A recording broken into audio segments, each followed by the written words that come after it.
Forward. This here, this here.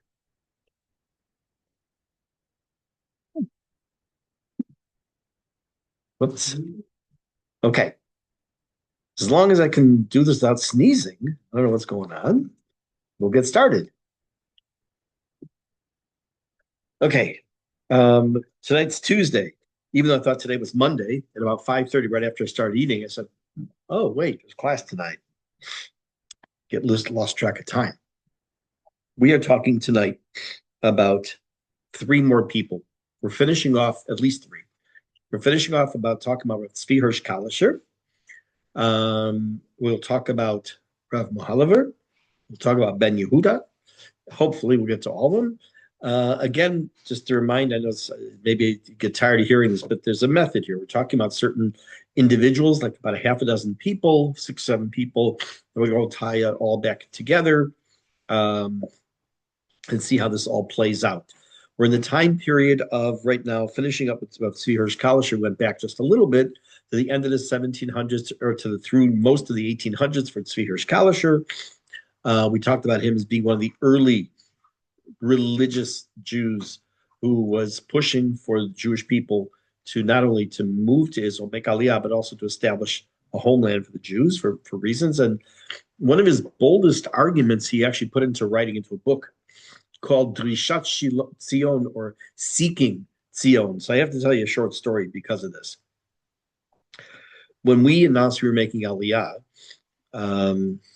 this is 17, 18, like 19 years ago.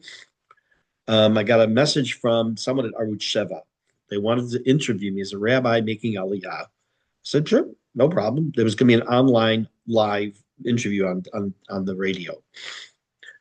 Before me was going to be another rabbi whose name I won't mention, who did not make Aliyah, but was very, very Zionistic, lives in the States, not in Chicago.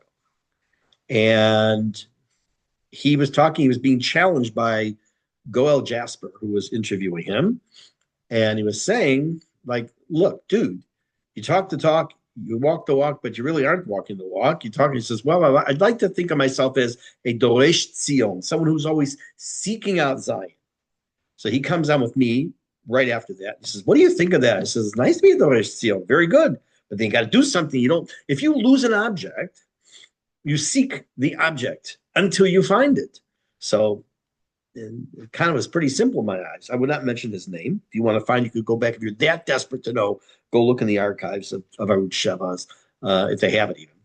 Anyways, so he writes this book called Rishat Tzion, and he's concerned about the possibilities, even raising in the book, the reestablishment, believe it or not, of bringing korbanot, even though there's no Beit HaMikdash, there's no temple yet. But he thought that it was a possibility, given the idea that there potentially would be, even though halachic problems and maybe controversial problems, but he was trying to awaken the Jewish imagination in all its way, and to make Jews to recognize that the return to Tzion, i.e. Israel, Tzion's most really means Yerushalayim, which we've talked about, it's not something abstract. It's something that he wanted people to strive for, Drishat Tzion, and then do something. He felt that we would maybe get to the point where we could do a certain level of avodah, meaning the work of the Beit HaMikdash, without the Beit HaMikdash, at least symbolically, to reestablish a national life. Now, there are people today who, you see it in the news every year, every Pesach, what we call Erev Pesach. The times the Beit HaMikdash was actually Chag HaPesach. Chag HaPesach is the 14th day of Nisan. It was the day when the Korban Pesach was shechted. Chag HaMatzot began that night on the 15th, but we colloquially call them Pesach and Chag HaMatzot now, the whole thing. But there are people every year who will try to sneak or smuggle in a little sheep, goat, whatever they're going to bring in, and shecht it on Har HaBayit to make Korban Pesach. They haven't been successful. They always get caught. But his idea was to make this, not to hide, not to sneak, but to do this. He was a relentless activist for this whole idea. Some of these things we take for granted.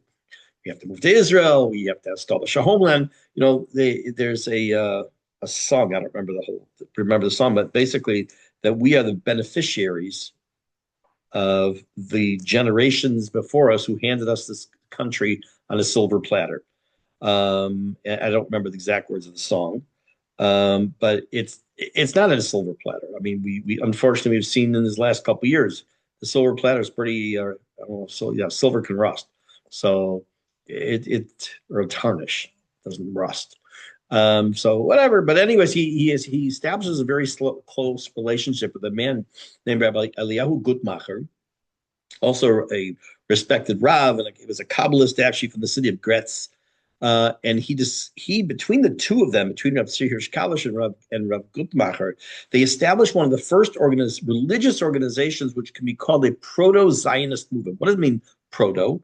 Like the beginning, the beginning stages of a Zionist movement. I'm going to put parentheses here too for a second because something popped into my head today that I'm sure I'm not the first one to think of this, but so I want to look into it. The Gemara discusses. It says that there were a couple of rabbis standing watching the sunrise, and they see the sunrise. It says it was going kima kima. It was slowly rising, like starting the day was breaking. And he says, that's the same way the geula, same way the redemption will come, kima kima, which means slowly with an ayin. And I thought maybe in a modern day way, we could say it comes kima kima, which means getting up, which means not being a Doresh Tzion, but actually actively seeking to make Aliyah and to take that step. So I have to see if anyone's ever taken that and said not kima with an ayin, but kima kuf yud mem hey. Okay, so it's just me thinking out loud, and you just can listen in if you want. So let's get back to the class. Anyways, so Rav Gutmacher and Rav Kalischer start sending letters throughout Europe. You ask, why didn't they send WhatsApp messages? The obvious answer is obvious. But they start to write to these communities, and they start to encourage them or urge them to support the settlement of the land of Israel, purchase land in the land of Israel, train Jews in agriculture. This is a biggie. This is a very big one because we've talked about this before, that when I gave the introduction to the early days of Zionism and the early settling of the land, one of the things we saw was you took all these people, these Russian peasants in some cases, Russian middle class, and people from Poland, and you bring them to this land. They don't have any skills, or the skills they have are maybe they're shoemakers or maybe they're tailors, but they need to work the land. So one of the things he understood was that they had to be not only purchasing the land, but they would have to learn how to work the land as well. And he gave birth, these two in a sense gave birth to one of the earliest modern organizations that was specifically dedicated to settling the land. It was called the Society for the Settlement of the Land of Israel. I must have spent hours coming up with that name. I would have come up with something different, like maybe Karen Kayemet Yisrael. I don't know. And this is happening actually quite a bit before the first Zionist Congress that Herzl put together. So even before that, Kalischer is out there organizing funding networks or fundraising networks, writing to political leaders, mobilizing grassroots support. That sounds familiar. These are the similar actions that Herzl took over when he took over as the head of the Zionist Congress. We talked about it. One of the things that probably led to his early death, I think it was age 44, forgot exactly, but his 40s, was the constant running around and travel. And it's not like today where you get on a plane, go through security and be 7 hours early from your house. You don't have to take your shoes off anymore. Never did in Israel. And it put him, unfortunately, literally into an early grave. So this is even before him. He believed also, as did Herzl eventually, in diplomacy. He went through letters, not physically necessarily, to European nobles, philanthropists, and the one who was most famous that he went to, and whom we spoken about before, was Moses Montefiore. He urges him early on. Now, if you remember when we talked about Moses Montefiore, you can start make some of these connections. I mentioned his name briefly in passing, Rabbi Mohiliver, that we would talk about him one day, and this is the day, that he encourages him not just to donate, okay, here's X amount of hundreds of thousands or millions of dollars, but specifically to finance purchases of land and agricultural products in what was that then called Palestine. Um, One of his most lasting contributions was agricultural education. If I if I'm an owner of a company and I'm the manager or the owner of a company and I have a sales force and they're going to sell furniture. That's not a good example. They're going to sell computers. They're going to go out in the world, early days of computers, and start trying to sell computers.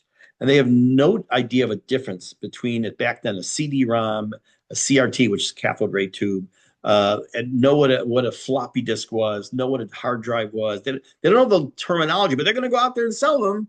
They're toast. They're not going to do anything. Lahavda, when you bring people over, and like I said before, you need to give them the skills. So this concept of agricultural education was one of the biggest contributions that Rav Kalischer was able to give. He understood that they relied solely on their trade and their scholarship. That wouldn't be very good. So they become farmers. They go back. It's not like it's something new. Jews were like most of the world was an agrarian society. They were farmers. You know, you had fields next to your house. You grew crops. If you're lucky enough to have a very large acreage, you would be able to grow for your family and you'd be able to sell as well. And they became farmers again. And therefore, he campaigned for an establishment of an actual agricultural school that would train people, and it bore fruit. He didn't see it necessarily, but it definitely bore fruit. Pardon the pun. Just realized that what I said. In 1870, he found the alliance, the Israel Universal Alliance, was founded. It was called Mikveh Yisrael, which became the first agricultural school in the land of Israel. And those who founded the school actually, upon its foundation, or founding, not foundation, they specifically gave credit specifically to Rav Kalischer for making sure that this school came into existence. And the pioneers of the first Aliyah, the first wave of Aliyah that come and then go through the school, were graduates of the school. He could be considered the intellectual father of the agricultural revolution that ultimately builds the modern yishuv. We're going to talk about terminology I used before weeks and weeks and weeks ago, but the yishuv yashan, the old settlement, and then the yeshuv chadash. But we're in the time of the yeshuv yashan, the early times, the original recipe, so to speak, of the Shivat Zion time period, or the return to Zion.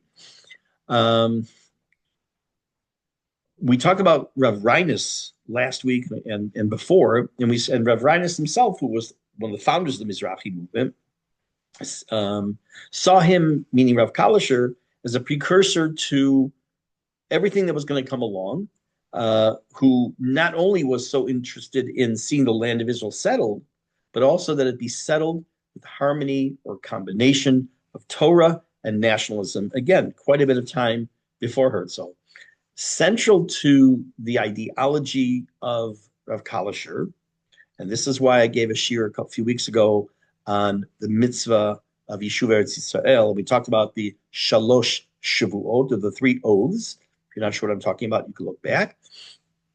That he said that, yes, he was well aware of the 3 oaths that were discussed in the Gemara Masechet Ketubot.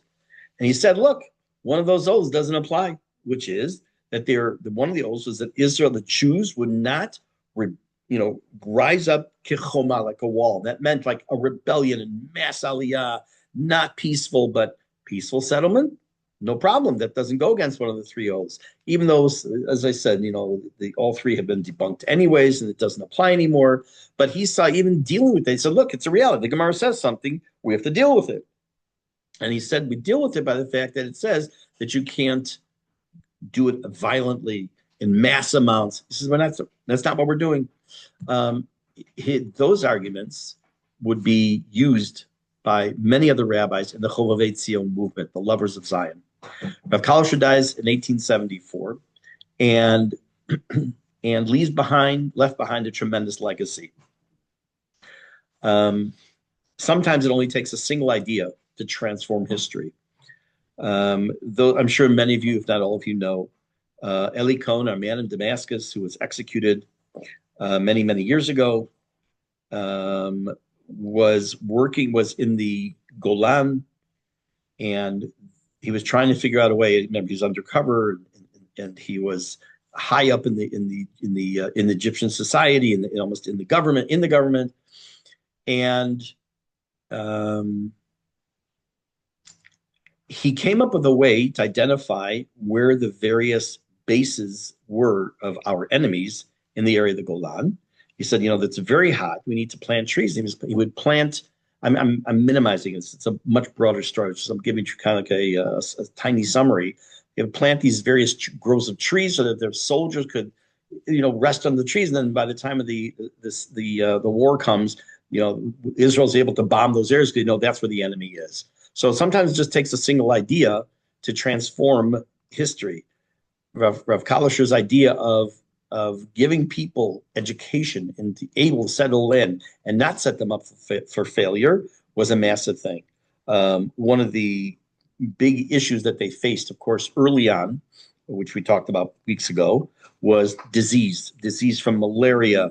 And what they ended up doing, because there were so many swamplands, they ended up planting many, many willow trees, which absorb the water. Genius, absorb the water in the earth in order, because it uses a tremendous amount of water. Arvei Nachal, which is one of the Arba Minim. And again, this is when you want to make a change, when you make a statement, you want to change the course sometimes of history. Sometimes it's not some massive idea; it's something small. Another person we're going to talk about now is Rav Shmuel Mohiliver.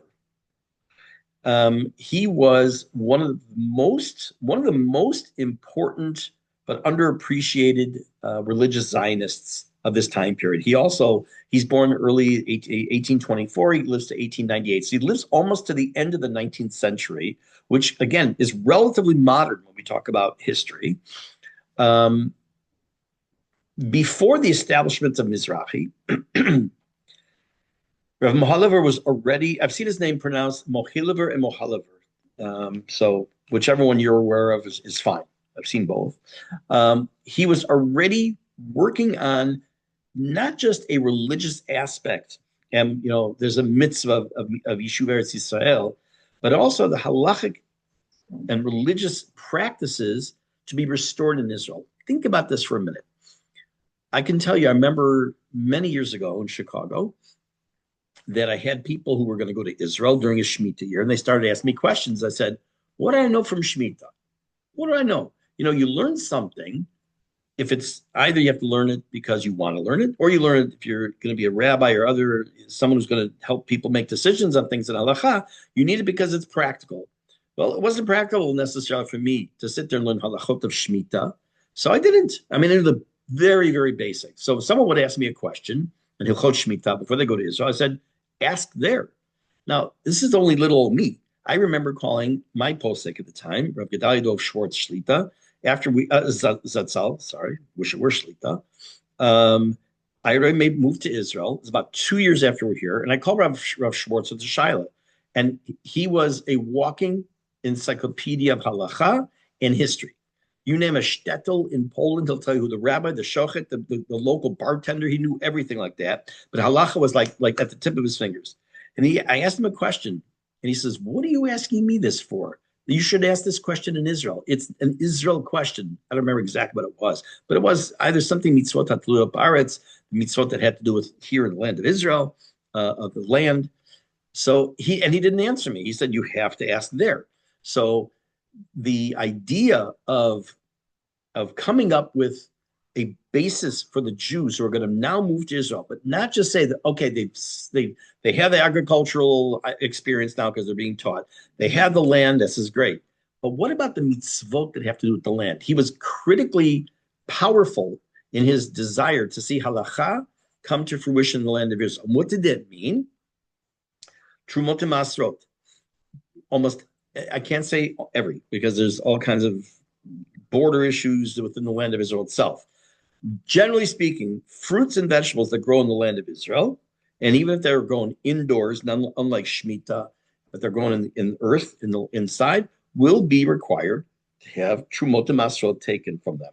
If you have a fruit tree, and you pull food off the tree and you eat it, that's called tevel. And the avera of eating tevel is worse than eating chazer, or pork, 10 times worse. So it's not a little thing. It's a very big thing. So it meant that Jews had to learn about Shemitah, Trumot Masro, taking these things off your fruit when you take them into the house. You had to learn about something called Shemitah. You had to learn about something called Orla.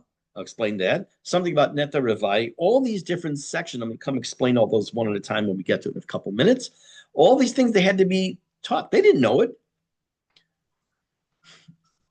At the beginning of Parshat Bahar, there's a Rashi that has been used are some other phrases from Rashi, are used in a colloquial modern day Hebrew sense. In English, when you say something, let's say I'm talking to you about toaster ovens, and you say, well, I think that we should bring a stroller also. And I would say to you, what does that have to do with the price of tea in China? That's the expression. In Hebrew is Ma'inyan Shemitah Eitzel Har Sinai. Where does that come from? Beginning of Parshat Bahar, it says that Hashem talked to Moshe, gave the mitzvot of Shemitah on Har Sinai. So Rashi says, what do you mean Shemitah? Everything was given on Har Sinai. So it says, Ma inyan Shemitah at Har Sinai. What does Shemitah have to do with Har Sinai? So Rashi gives his answer, which is that just like all the pratim, the very minutia of Shemitah were given at Har Sinai, so too the minutia of every mitzvah was. But I heard an amazing additional idea. Ma'ini Shemitah at Har Sinai has a different meaning also. They're standing at a mountain, or not on, but next to a mountain. They're in a desert. They don't even know, they've never been to Israel. They don't even know what's coming up. And even when they do eventually go, originally it was going to be, they're going to go soon. They're going to conquer the land for 7 years. They're going to plant, and then 7 more years they're going to divide up the land. Until they're going to actually deal with Shemitah, it was going to be a long time. What has no relevance whatsoever in their lives at that moment? Nothing. So what I heard the person I remember who has said, that's the whole point. That even though that something may not seem relevant now to them, such as Shemitah, it was going to become relevant, and it was part of Torah. And can't just say it has nothing to do with me. So this is what Rav Mohiliver is up against, and the Jews who are going now to Israel, is they didn't have any background in these mitzvot. So first, let me give you a little bit of background who he was, and then we'll talk about these mitzvot and what they are. So he's born in modern day, was called modern day Belarus, in the city of Gleboki. I was actually there many years ago. Again, like many others, he was considered a very bright individual as a child, and as he was growing up. He was known for an incisive mind in halakha. He did serve, unlike some others, he did serve as a rabbi in certain communities, ultimately settling in Bialystok, where he was one of the most influential rabbis in the Russian Empire. One of the things, now we know that one of the turning points for Herzl is when he saw the whole incident with Alfred Dreyfus. His turning point, meaning Reb Mohiliver's, who it shook him like it did for most of Eastern Europe, were the pogroms of the early 1880s. And he was convinced that the diaspora Jewry was collapsing. Fast forward to 2025, last day of 2025 being tomorrow, we could say a similar thing from a certain perspective nowadays too. When you look at what happened in Sydney, Australia, what happens in Toronto, what happens in Florida, what happens in Montreal, what happens, just the list goes on and on. Problems. He did something about it, though. And he saw something, and he said something. He drew a conclusion. He said that the crisis of Russian Jewry had to be met not only with charity and helping each other build their houses again, no, but it had to be about with a strategy. And what was the strategy? With a plan for Jewish physical self-reliance in the land of Israel. He emerges as one of the early key rabbinic supporters of the Chivat Zion, or Lovers of Zion movement. And he's not, unlike Pinsker, who we're going to come back to and talk about the two of them, unlike Pinsker, he is not motivated only by nationalism. Again, nationalism, Jews deserve a country. Fine. Jews can have a country that can be completely secular, no halacha, no beit din, no anything. They have their own country, but he was motivated much more than by nationalism, but by classic Jewish thought. Yeshuv haaretz, Geula, redemption, settling the land. It's a mitzvah to settle the land. It's a mitzvah to work towards Geula, or the redemption, and a belief that the land itself was a mitzvah, that settling the land was a mitzvah, with historical consequences. He also understood that religious Jews needed not only to settle the land, but they needed to be the leaders of settling the land, because this would establish a pattern that the land of Israel, was the expression is used, Am Yisrael, Torah Yisrael, Eretz Yisrael, the land of Israel, the people of Israel, with the Torah of Israel, those three together becomes the calling card of Mizrahi. And he becomes by mid 1800s, he's already a central figure in the growing network of Chovevei Tzion, both in Russia and in Poland. And his influence was very special. He became recognized as the halachic authority whose endorsement there's a good word for it if you don't know it, it's Aramaic, gushpanka. It's like a seal of approval. Gave the gushpanka to what had been seen before as more or less a quasi-secular movement. We've seen, of course, some religious aspect, but the majority still was a somewhat secular movement. When most rabbis were saying, let's kind of back off a little bit, he was front and center. And he was, again, very similar to others we've seen just as recently as tonight, fundraising aggressively, pushing for practical steps for agricultural settlements, encouraging families to uproot and begin anew in the Ottoman Palestine.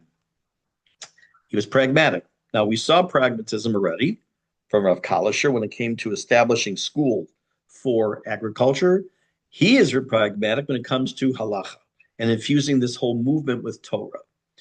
He believed that the settling of the land of Israel cannot be spiritually diluted. He said that it had to be the primary importance that the colonies, the emerging settlements, the emerging towns would be observing halacha meticulously. Shemitah, Trumot Masrot, Kashrut, Orla, Neter Avai, I'll explain those terms in a second, because that the religious observance needs to be part of the DNA of the settling of the land of Israel. Otherwise, he feared it could collapse. What do these terms mean? Because it's important to know. Shemitah, which is going to be coming up again in 4 years, is less, 3.5 years, is when every 7 years the land of Israel is supposed to lay fallow, with certain exceptions, which we know that all the food that's grown is, for the most part, considered hefker, is ownerless. There's no trumot masrot taken on those foods. There's a difference between vegetables and fruit. Hang in there, Bezrat Hashem, 3 years from now will be some shiurim, I'm sure, on what to do with it. But on a more day-to-day basis, the mitzvot of trumot and masrot, again, taking off a percentage, a small percentage, and making a declaration, and making a bracha, and knowing, and I'm not going to get into details now, but what is a maser ani year? What is the year for maser that's for poor people? What year is considered maser sheni year? Again, if you have a garden and you don't know these, you really need to make sure you get educated in these things. Very important. And no, I get this question a lot. If I bring in, let's say, 10 pomelas and I have 50 more in my tree and I take trumot masrot, it has nothing to do with what's on the tree. You have to take it on the next group. There's a very convoluted way to do it that it covers everything on your tree, but it's highly unrecommended. Orla. This Orla is one of those mitzvot that applies actually also in Chutz La'aretz, outside Israel. That is when you plant a tree or replant in certain circumstances, that for the first 3 years, the fruit, you're not allowed to eat it. And what's also suggested is that you pick it off when it's little and get rid of it.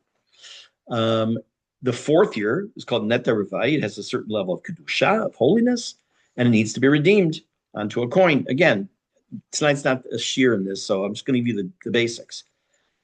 But all these things, Rav Mohiliver felt a responsibility to teach and make sure that people knew that and that they would teach others, so that when they would come to the land of Israel and they had now the land and they had the tools, literally and figuratively, to be farmers, that they could live al pi halacha. His practical engagement also was that it went beyond support and speeches and fundraising and all. He was, as we say in modern English, boots on the ground. He was very, very involved in establishing 2 of the earliest Jewish agricultural colonies. One Rishon LeZion. If you've never realized what the name means, it means the first in Zion. It's 1882. It is many pioneers from mostly from the city of Kharkov.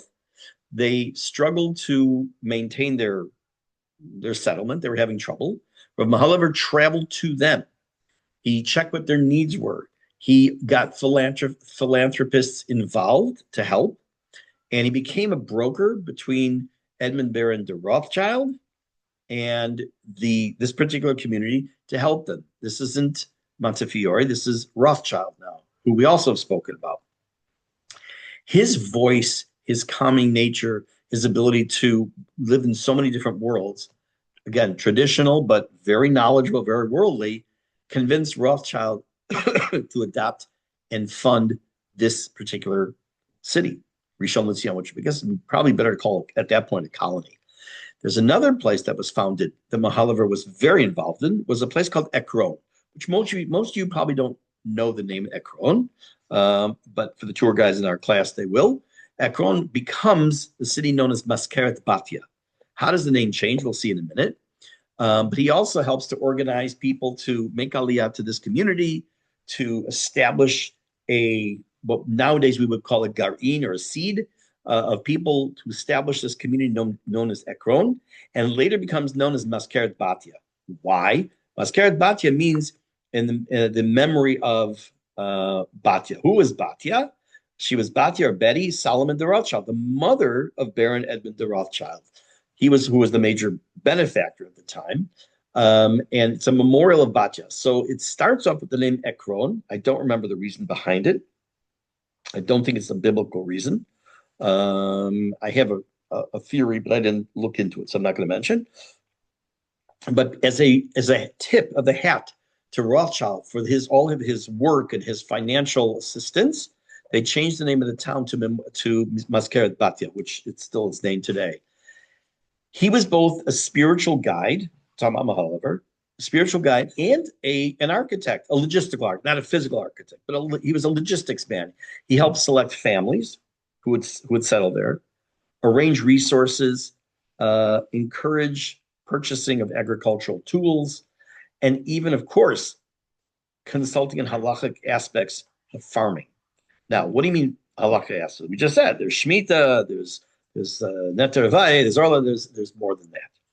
There are other things about how closely you can plant vegetables, for example, how closely you're allowed to plant, let's say, a vineyard next to a wheat field. And there's all kinds called kilayim. Many of you are familiar with one form of kilayim, or mixtures, which is something called shatnez, that you can't have clothing that is made out of a mixture of linen and wool. But the mixtures are not just linen and wool, they're mixtures within the ground. So if you have various things growing in your yard, this doesn't apply to fruit trees. So you can have a fruit tree near each other. But if you have certain things, and again, not getting into details tonight, that are growing too close to each other, meaning that their roots could intermingle, they have to be separated. It's d'oraita. That's not something you play around with. So if you're not sure, you got to make sure you ask a question. So you take, let's say, a planter, you plant various, I'm just going to use the word herbs right now. It doesn't mean it applies to it necessarily. Apply this herb and this herb and this herb and this herb, or you plant some grapes, and right next to the grapes you plant something else right near it, and they could commingle. You could have a potential problem. Those are the things that, again, people didn't know about. They may know about Shemitah, they may know about Trumot Masot, but the physical planting, they also needed to have halachic direction. Before Herzl, we're still before Herzl's first, not before Herzl himself, but before the first World Zionist Congress. We're now in 1884, and there's a very, very, very powerful, well-known in the Zionist world conference called the Katowice Conference, Kattowitz. I think there's an E in it also at the end in some writings. The Katowice Conference. It's a watershed moment in the pre-Herzl Zionist movement. And Rav Mohiliver was at its center. Similar to the Zionist Congress, Mohiliver gets delegates from around Europe to form the first real umbrella organization for Chovevei Tzion. What does it mean, an umbrella organization? There were smaller groups. This country had one group. This country had a different movement. They had different opinions, different ways, which we've seen. And he wanted to get everyone into the one room to start discussing, because each group as a grassroots organization may be able to do something, but as a actual unit working together with shared values, and sometimes those values diverged, but he wanted to get them into one room. He gave an opening address. In his opening address, he fills the talk with words of Torah, historical consciousness, and a call for organized activism. What is he doing with that action? He's saying, look, I'm the guy in charge right now. We all have to make decisions together, but I'm laying the groundwork here. The groundwork is, number one, we're coming to this from a perspective of Torah, halacha, mitzvot, etc. We also have to come to it from the perspective of history. Where are we coming from? Why the land of Israel? Why not, as would be proposed later down the road by Herzl, Uganda? Why not Chicago? Baruch Hashem, it's not. And activism. What does it mean he called to activism? The people coming to this conference, and I've been to plenty of conferences in my life, and I'm sure some of you as well have been. Sometimes you walk away inspired, you get an idea, and that's where it ends. And I can tell you honestly, I've been to some that I've been very inspired, and some have been made me take action on certain things, or given me tools. But this is more. This is saying that, and I'm putting words in his mouth right now. You can't leave this hall. You can't leave this conference and just go home and just say, okay, I'm going to go back into my Dalet Amot, my little part of my world. I'm going to deal with what I think is the right thing to do, and they'll figure out what they're going to do out there. He was talking about people actually getting involved and doing this, and it did. It got people heavily involved in the movement. And Mohiliver, while there was different approaches, let's say, again, secular, non-secular, religious, non-religious, social, political, Mohiliver set a different tone. He framed this as a religious calling in a sense. And I don't know if he's the first one to do this publicly, but he was among the first to look at this as a step towards geula, or redemption. What does redemption mean? It doesn't mean redeeming of the land. It means geula, meaning geula shlema, the coming of Mashiach. He felt that Mashiach is not something that's just going to pop out. Hashem will say, okay, here he is. But that we had to do our ishtadlut, our act, our taking our steps, and that we had to, as using a quote from him, we had to take hold of our own destiny. We had to put it into perspective and into practice. Now, at the same time, we'll go back to the first person we talked about this whole series of Leo Pinsker. And remember, he had written this book, Auto-Emancipation. It was an essay, it wasn't a book. Again, proto-Zionist, early steps of Zionism, auto-emancipation, more from a secular perspective. We need a nationalism, we need a homeland. He didn't really care too much about the religious aspect. But now Mohiliver, one of the leaders at this time, and Pinsker, one of the leaders at the time, who one's from the religious aspect and one is from the secular, had an extraordinary meaning of the minds. Pinsker provided the psychological and political perspective, argument, approach, and Mohiliver, the religious and moral framework. And it was put together. They worked together. They traveled together. They raised funds together, and they worked tirelessly in different backgrounds, despite their different backgrounds and their temperaments. They worked together to make it work, which is, when you think about it, itself is a sign of geula, a sign of redemption. That people with imagine nowadays, chas v'shalom, we didn't have a state. And you have people who are, uber religious and just like really, really super religious in every single way, to the minutia, and you have all the far left and what we call secular, and they decide that we need to work on the state, and they come together in the same place and they work with a shared goal. It's amazing. It's absolutely amazing. I mean, Halavai, we should move forward together. It was Mohiliver who persuaded Pinsker that the movement has to embrace religious Jews. Pinsker had no interest in religious Jews making Aliyah. It wasn't that it was a negative. He just didn't think that was important. Mohiliver said it has to be front and center on your agenda, because rather than distance himself, meaning Pinsker, from the religious Jews, he had to cultivate them, to bring them into the fold more, because Mohiliver's perspective was they're bringing with them not just the history, not just the badgering of the Jews and the attacks against the Jews and everything else, but they're bringing with them the fervor and the desire and the burning need to keep the mitzvot tatluyot ba'aretz. That's going to give them even more attachment to the land that you, Pinsker, want to build. It's possible, no one will ever know, that without that insistence from Mohiliver to Pinsker, it's possible that the Zionist movement, the religious Zionist movement at the very beginning here, may have become much more secular and maybe even have waned completely. We'll never know.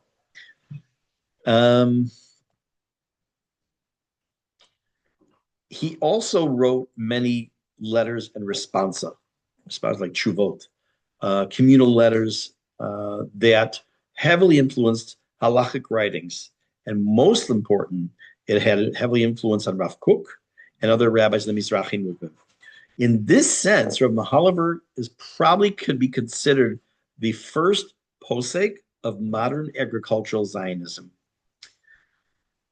We're going to stop here.